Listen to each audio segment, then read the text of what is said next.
Ya ini tumbal saya, ini udah hak saya mau diambil sekarang juga. Oh, apain kamu nolol, kamu berani sini? Dia terbang, dia ada sosok kuntilanak. Ini jaga si Neng bakal dibawa.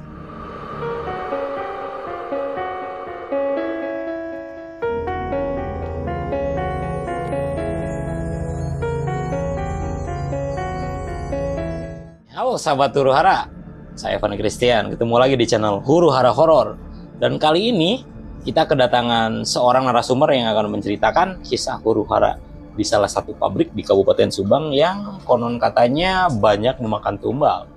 Dan narasumber ini pernah membantu pengobatan salah satu calon tumbal yang sedang diincar pada saat itu. Oke, kita langsung saja sapa narasumber kita yang di samping kita ini. Halo, selamat malam. Selamat malam. Dengan siapa? Endang. Dengan Endang ya. Baik. Kalau boleh tahu Endang sehari-harinya profesinya apa nih ya? Sehari-harinya saya pengobatan medis non medis. Medis non medis. Oke. Medis. Jadi yang apa yang akan diceritakan ini, Endang pernah membantu pengobatan Seseorang, saya pernah mengobati seseorang. Jadi awalnya dari teman. Oke. Dari teman kita, punya teman lagi, minta tolong, menelepon aku. Oke. Paling ditahan dulu Endang. Oke. Tanpa berlama-lama lagi, kita langsung mulai saja ceritanya. Cekidot.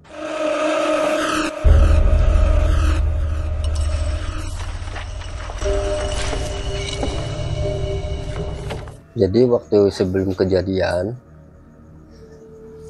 temen aku punya temen Oke. menelpon aku. Mas Om di mana? Di rumah. Ini saya punya temen mau minta tolong katanya gitu kan.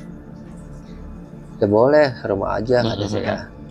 Tapi ntar jam 7 mau acara yasinan. Oke. Setiap rutinan itu kan saya di rumah malam Kamis malam Jumat. Oke. Rutinan. Kalau bisa datang sekalian ikutan yasinan gitu saya kan. Tapi pas tiba waktu jam 7 mulai jam 8. Oke. Ya, mulai jam 8 dia datang, si tamu itu datang. Oke. Dia mau ngobrol-ngobrol. Saya ntar dulu lah kalau masalah ngobrol mas itu, kita ikut yasinan dulu. Oke, kita fokus ke yasinan ya, dulu. Kita yasin dulu. Pas ikut yasinan, udah beres yasinan, baru saya negor sama yang bersangkutan. Ya mau apa katanya kan? Saya gini katanya. Ini keluarga saya kenapa sering sakit? Oke. Sering sakit tapi bergilir. Gantian. Siapa aja, udah berapa lama kan gitu. Itu udah sering seminggu sekali berganti. Tapi yang kejadian itu si keluarganya tuh gatel. Awalnya gatel bawa ke rumah sakit 1 minggu. Kadang-kadang nggak sadar. Udah pulang dari rumah sakit, sembuh si ibunya, langsung anaknya pindah ke anaknya. Pas anaknya bawa lagi ke rumah sakit. Ya udahlah kata saya gini aja, ntar saya besok ke sana kata saya, meluncur sama rekan-rekan sekitar habis isya. Habis isya. Kebesokan harinya saya jam 7 berangkat sama rekan-rekan 5 orang. Berangkat udah sampai tujuan, di rumah itu rame. Oke, udah rame. Kata saya kan malu itu banyak orang kata saya kan. Namanya di kampung kan gitu kan. Oke, ya. Pasti kan. Kalau misalkan ada berita sedikit ya, pasti ngumpul. Ngumpul gitu kan. Saya assalamualaikum, salaman sama yang tetangga-tetangga di situ. Ya, silakan masuk aja. Pak kata saya, dia masuk. Dia sharing, curhat gini.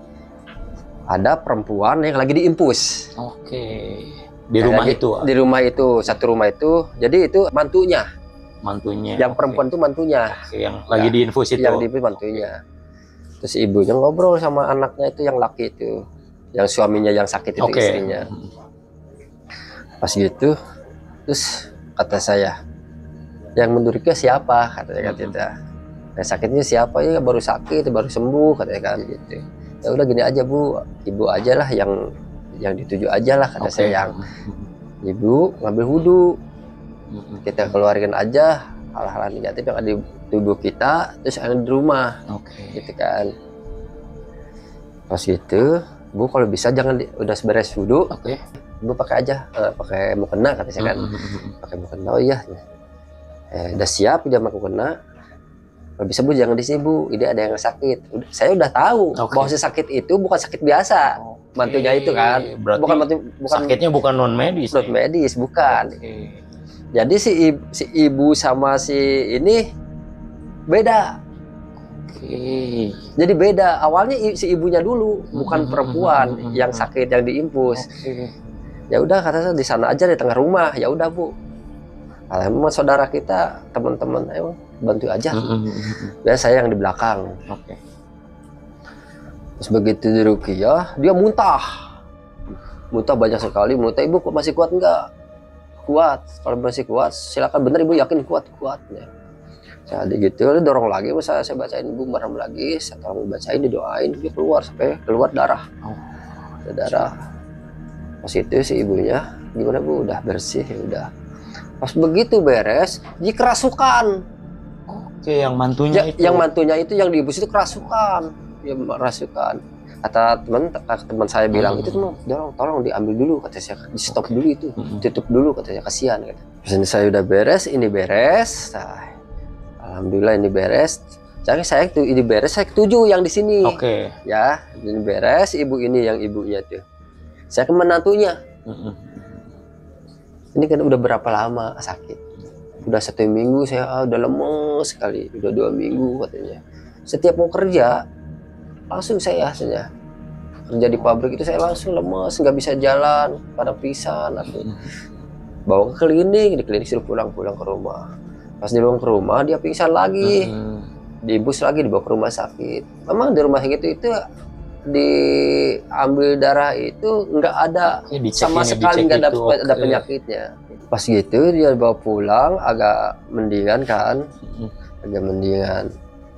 Saya bilang gini, Bu, ini anak Ibu, kalau bisa besok bawa ke rumah, gitu kan.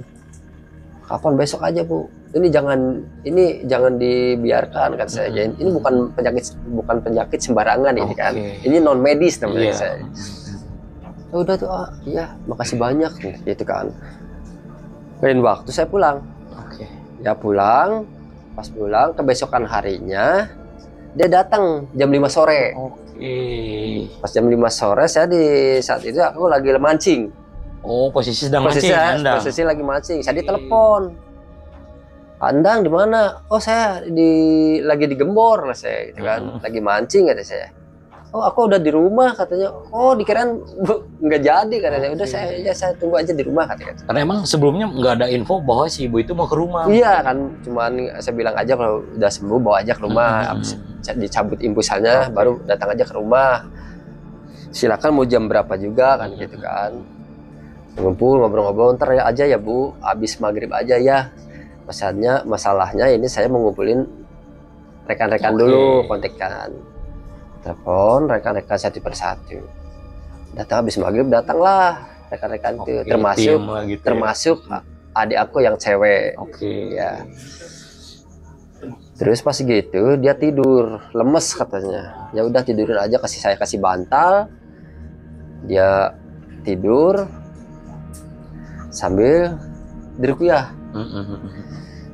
Pas sambil diruqyah si pasien itu dia ngamuk, langsung ngamuk kerasukan.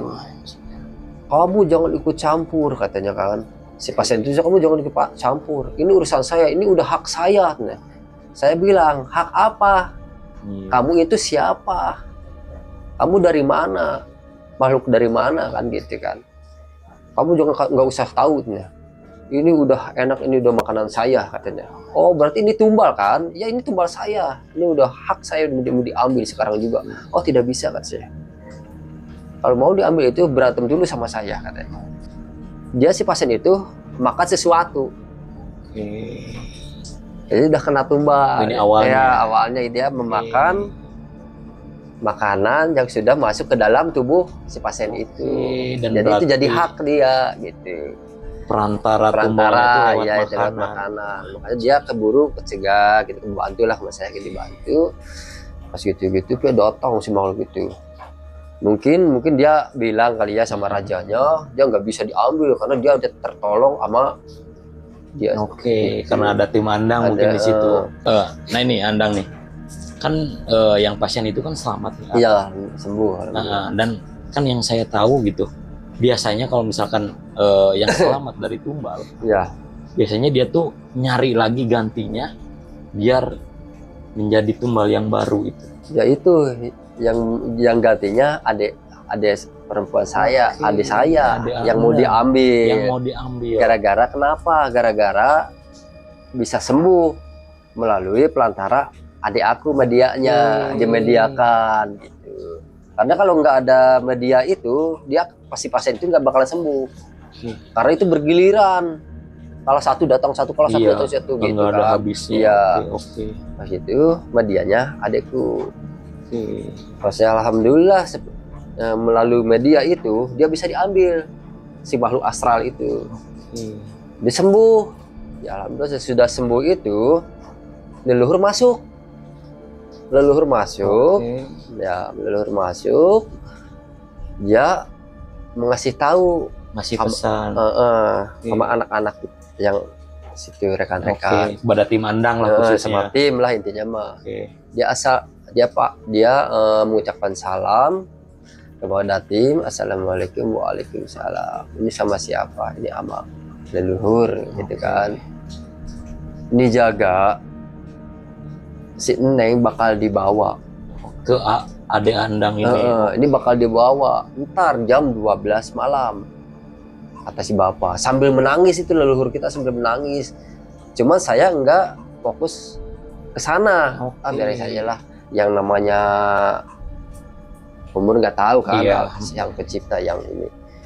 Nah sudah gitu bilang, udah ngasih tahu, nggak lama leluhur itu nggak lama, cuma ngasih itu doang, tahu doang. Ya udah pergi.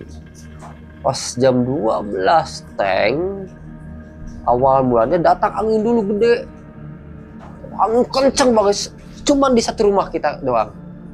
Sedangkan yang lain nggak ada kok. Kenapa yang lain nggak ada angin kok? Di tempat saya anginnya gede banget kan gitu. Ternyata pas gitu angin gede kenceng, ternyata di pinggir tembok itu ada sosok kuntilanak. Pas kuntilanak itu sedang apa namanya?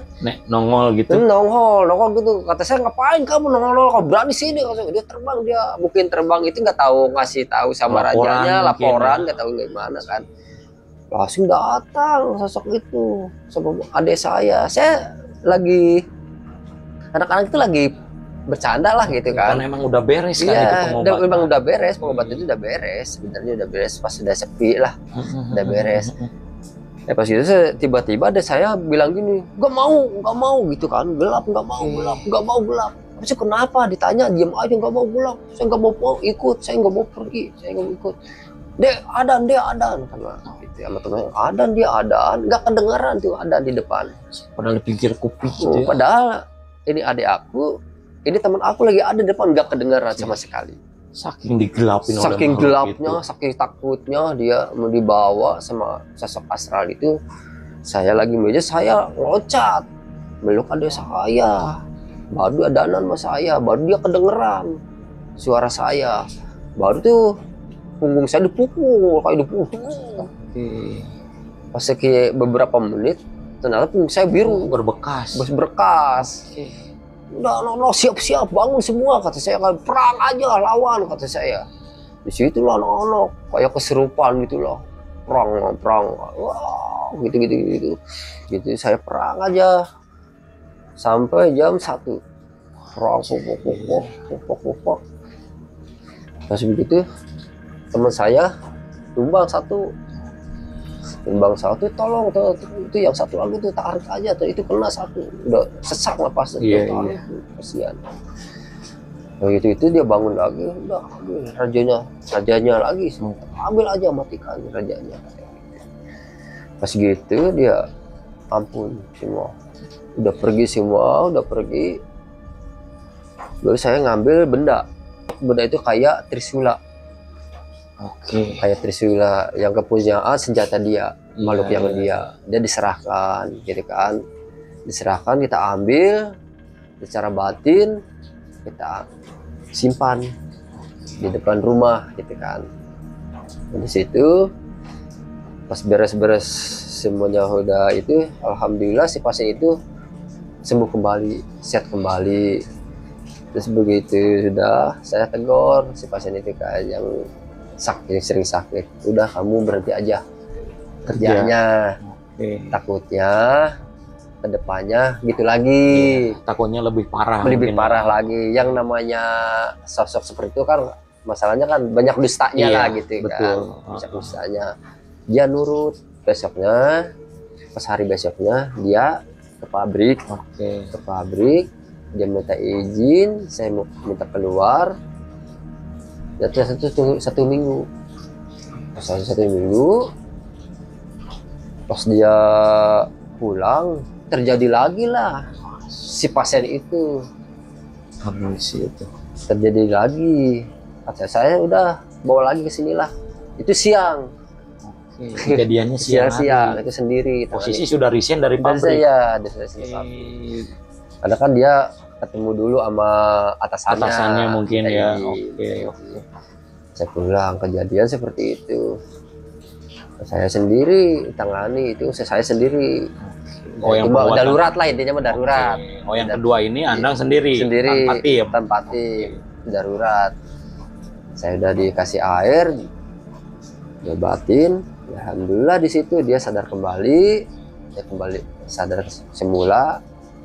Saya speed, alhamdulillah di situ dia keluar dari pabrik itu gitu. Alhamdulillah sampai sekarang dia sehat alhamdulillah. Panjang umur, alhamdulillah. Ngeri sih itu. Sang pencipta lah gitu. Berarti pas waktu pengobatan pertama dari itu penyerangannya luar biasa. Itu sedikirain itu cuma 1, 2, 3, ternyata ratusan. Mungkin bisa disebut satu batalion. Satu batalion Sahabat Huru Hara. Dengan tim Andang dengan 5 orang kan? 7 orang. Melawan satu batalion makhluk astral. Ngeri sih itu. Sosoknya serem-serem lah. Ya pasti beraneka ragam. Mungkin yang dari bawah udah habis, akhirnya diambil ketuanya sampai dia minta ampun, senjatanya diambil. Ya, diserahkan dia, senjatanya diserahkan juga. Diambil, serahkan. Ngeri sih. Sosok kayak Trisula. Ya. Dan itu kalau misalkan boleh tahu Anda, rajanya itu sosoknya seperti apa tuh? Besar banget, bertaring panjang, matanya merah, kukunya panjang, dia berbulu. Berbulu kayak genderuwo gitu, kayak bukan disebut genderuwo, bukan genderuwo sih ya. Mungkin ya di atas itu lah. Di atas itu. Mungkin energinya raja-rajanya, bener rajanya. Wah, ngeri sih anjir itu. Ya kalau dibilang ngeri sih, takut, tapi saya beraniin kan, ya kan mau apa lagi, emang udah tugasnya kan kita menolong orang lain gitu kan. Masalah sembuh dan tidak sembuh kita kembalikan aja lah kepada yang pencipta gitu kan. Ya alhamdulillah saya di situ dijabah dengan Allah Subhanahu wa taala gitu. Menyembuhkan si pasien itu. Sampai sekarang juga alhamdulillah dia sehat. Ya. Kan tadi perantara ininya kan lewat makanan. Iya. Itu apakah makanan itu kan dibagi ke semuanya atau emang si pasien itu aja yang makan? Enggak, semuanya. Jadi si makanan itu kan dibagi untuk semua. Tapi di mana ada orang yang lemah itu yang diambil. Dan kebetulan itu pasti itu yang diambil, yang kena. Yang pasien kemarin. Yang dikena itu udah terus sampai manapun dia, kalau belum sembuh terus dia. Dan sampai ada amit-amit ini sampai ke nyawanya gitu. Iya. Kalau baru dia berhenti dan mencari jiwa yang lain gitu. Itu emang disebut ngeri sih. Pabrik itu kan pabrik. Ya begitulah ya namanya pabrik ya. Yang pengen majunya usaha ya tumbal yang diambil sih, baru dia jaya. Nah itu kalau misalkan boleh tahu kejadian itu pada tahun apa sih ya? Kalau nggak salah 2003. 2003 kurang lebih 2003. Anjir, ngeri sih. Kerjanya di pabrik yang Jawa Barat lah, yang ada di Jawa Barat. Pokoknya salah satu pabrik di Jawa Barat. Iya. Dan banyak sih korban, cuman nggak ketulung, itu pun lewatnya lewat di luar jalur. Gitu. Saya tuh pun nanya, apakah si tumbal itu kerjanya lewat penyakit?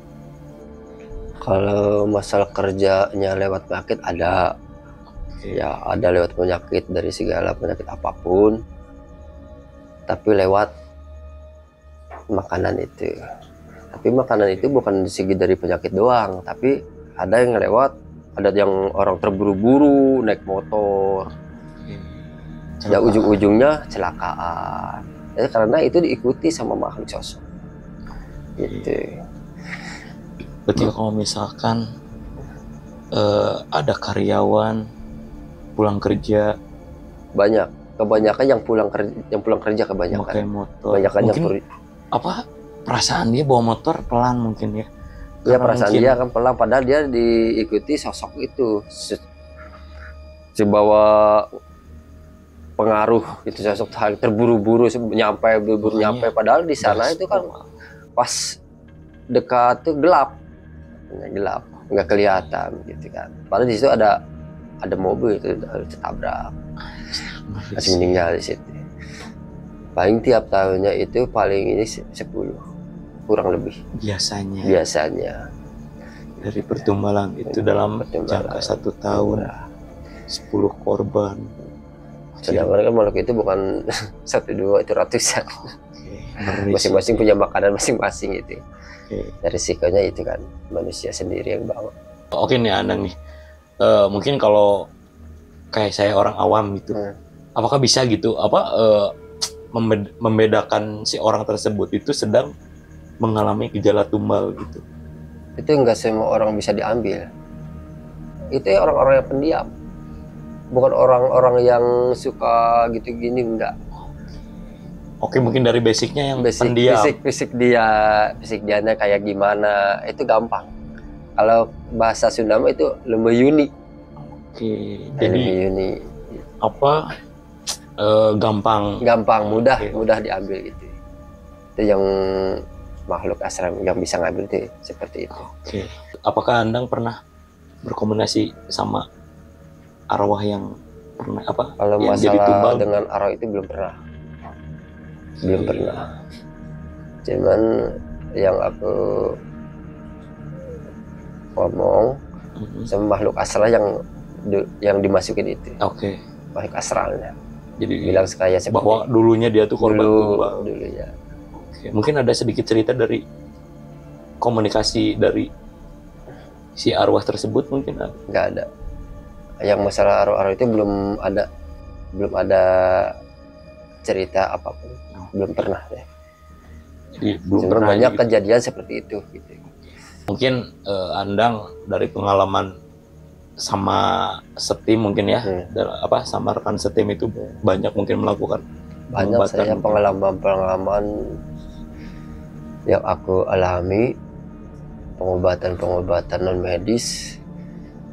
Ada pengalaman saya 2022. Sampai sekarang juga masih ya? Masih. Oke, di luar cerita tadi masih ada nggak sih cerita yang mungkin menurut Andang tuh tidak bisa dilupakan gitu? Kalau mungkin tidak bisa dilupakan. Itu kan satu kenangan. Hampir semua ya. Hampir semua itu satu kenangan. Dulu teman pernah minta tolong. Minta tolong sama temen juga. Temen juga kan nelpon. Tolong bantu teman saya untuk membantu orang sakit, kena santet lah gitu. Ya yuk kata saya kan. Dari mana? Ya lumayan agak jauh kan gitu kan. Tapi masih di Kabupaten Subang. Ya kira-kira jam berapa mau berangkat kan? Sekitar jam 8 malam lah, habis dagang katanya kan. Ya udah saya tunggu di rumah kata saya. Nanti kalau habis dagang telepon aja, ya beres. Udah beres dagang, telepon, ya udah kita berangkat aja. Berangkat itu 3 motor ke sana. 3 motor, kita nyampe ke sana kurang lebih setengah 12. Pas nyampe rumah yang orang yang dituju, ternyata rumahnya itu kosong. Rumah itu gede banget, cuma kosong. Ada tetangga keluar, nanya, "Pak, mau ke siapa?" katanya. "Oh, ini ini yang punya rumah ini kemana, Bu?" katanya. "Oh, yang rumah ini pindah," katanya, dikontrakan. "Emang kenapa, Bu?" "Ya, orang ini lagi sakit," katanya. "Kemarin kan habis lahiran, bayinya baru 3 bulan," katanya. "Terus sekarang gimana?" "Sekarang perutnya gede." Padahal udah lahiran itu ya? Padahal baru lahiran. "Terus gimana, Bu, sebelah mana?" Ditunjukin lah masih ibu itu pakai motor saya. Diantar ke kontrakannya. Pas ada, ya udah, Bu, terima kasih banyak, ibunya pulang. Nah, pas ngobrol-ngobrol sama suaminya, dibawa ke rumah suaminya yang kosong itu. Pas ngobrol-ngobrol, "Kemana, Pak? Siapa yang sakit?" "Itu istri saya," gitu, "yang sakit itu kenapa, udah berapa lama?" "Udah hampir setahun, seminggu lagi udah setahun," katanya. Itu udah nggak ada lah rohnya gitu kan. Itu perjanjian dari mana? Ya sama orang punya nyantetnya gitu kan, sama amal tuh udah diobatin sama siapa aja kayak gitu. Udah kemana-mana, habis kebun, habis sawah kayak gitu. Oh, udah habis-habisan aja. Ya, nggak bisa-habisan lah semuanya. Belum sembuh. Sekarang di mana istri Bapak? "Ya ada di situ, lagi tidur." "Bisa nggak dibawa ke sini?" kata saya kan. "Ya bisa, tapi harus bertiga," katanya, berdua. Yang satu dia harus dipapah mungkin ya. "Ya udah, silakan, saya tunggu di rumah Bapak." "Ya udah kalau gitu." Akan diambil, dijemput.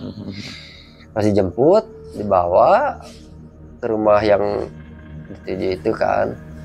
Saya bilang, "Bu, berapa bulan?" katanya. "Saya bukan berapa bulan, saya baru lahiran," katanya kan. "Baru 3 bulan anak saya yang masih kecil. Saya ini kena santet. Udah hampir setahun, seminggu lagi setahun perjanjian saya mati."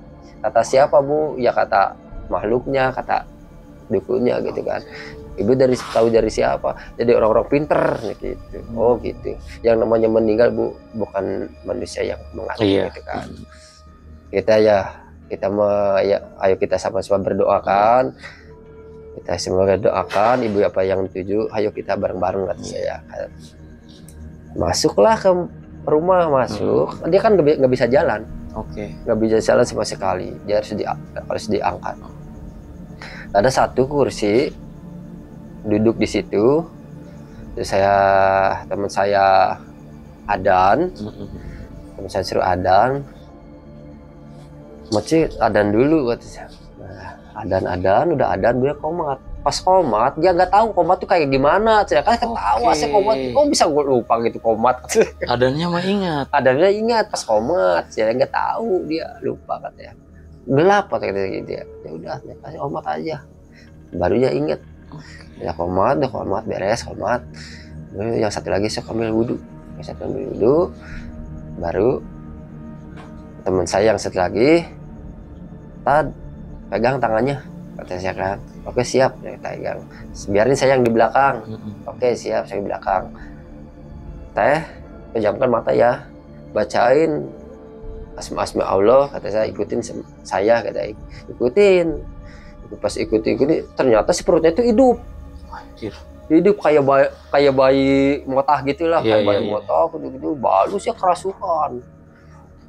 Pas dia kerasukan, "Kamu mau ngapain? Kamu jangan ikut campur," katanya.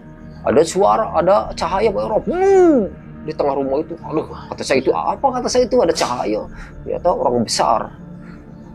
Orang besar itu sama teman saya itu bagiannya lah. Gitu kan, saya fokus ke stratehnya kan. Dia ngamuk, "Kamu jangan ikut campur urusan saya. Ini udah hak saya. Ini mau dibawa." "Suruh siapa kamu udah dibawa?" Kata saya, "Ini bukan urusan kamu, ini urusan sang pencipta." "Oh, nggak bisa, ini urusan saya udah dibayar." "Berapa dibayarnya?" Kata saya.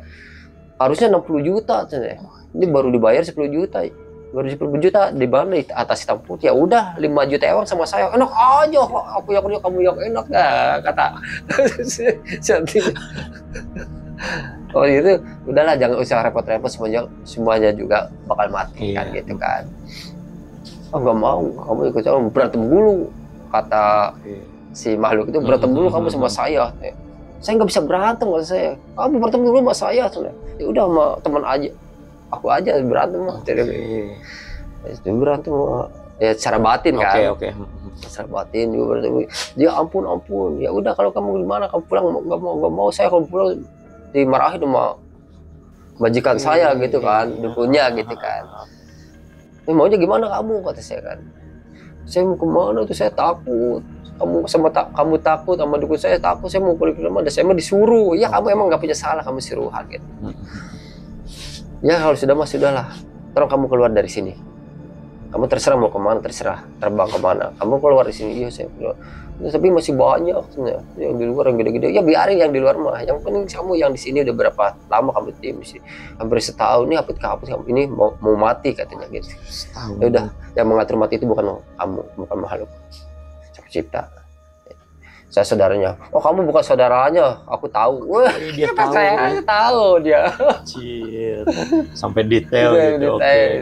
Bukan saudara, kamu tahu. Ya udah kamu keluar, jangan banyak bicara kan. Dan dia keluar, dia diangkat keluar. Dia sadar. Ya, alhamdulillah dia bisa jalan. Di situ langsung bisa jalan. Hari itu bisa jalan, alhamdulillah. Pokoknya badan itu habis. Tulang tinggal tulang, kulit tinggal kulit. Habis itu dia udah beres-beres, kita bersihin rumahnya yang ada di luar rumah, baru di situ rame dukunnya. Dukunnya berantem sama dukunnya, ya habis selesai beres semua. Di situ kita tutup doa, kita ada beres doa, kita bersihin. Ya alhamdulillah di situ dia membaik. Kondisinya membaik, udah gitu. Dia kan nggak masuk nasi. Dia masuk nasi. Besok teteh harus ke rumah sakit, diperiksa ke rumah sakit. Masalah medis itu harus, kata saya kan. Harus. Masalah kondisi teteh, masalah belum pernah masuk nasi selama setahun. Berarti pas semenjak si makhluk itu diam di situ mungkin ya. Karena makhluk itu yang mengganggu. Dan dia menggerogoti diri si teteh itu hampir 1 tahun. Hampir 1 tahun. 1 minggu lagi. Berarti diambil gitu kan. Ya, alhamdulillah ketolong. Mungkin Allah menunjukkan kita, doa kita sebelum ditemukan. Mungkin dia harus sembuh. Melewati pelantara rekan-rekan kita gitu ya. Karena mungkin belum waktunya juga. Sampai sekarang alhamdulillah dia panjang umur. Oke Andang, terima kasih nih udah mampir banyak juga sama-sama channel Huru Hara Horor. Semoga sehat selalu. Ya amin. Oke ya sahabat Huru Hara. Mungkin sahabat Huru Hara masih ingat sama video yang sebelumnya. Kalau saya pernah menjanjikan kalau 1000 subscriber kita akan melakukan penelusuran ke salah satu bangunan terbengkalai, yaitu tepatnya adalah di salah satu kabupaten Subang. Dan salah satunya yang akan menemani kita itu ada Andang juga nanti yang akan ikut penelusuran bersama kita kalau misalkan sudah 1000 subscriber. Jadi nanti Andang akan mendampingi kita selama penelusuran dan akan ya mungkin bisa dibilang menjaga kita gitu biar selamat.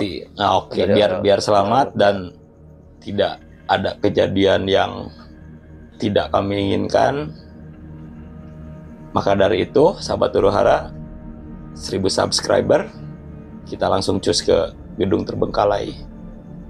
Terima kasih. Saya Fani Christian urut pamit, Andang juga undur pamit. Bye. Assalamualaikum.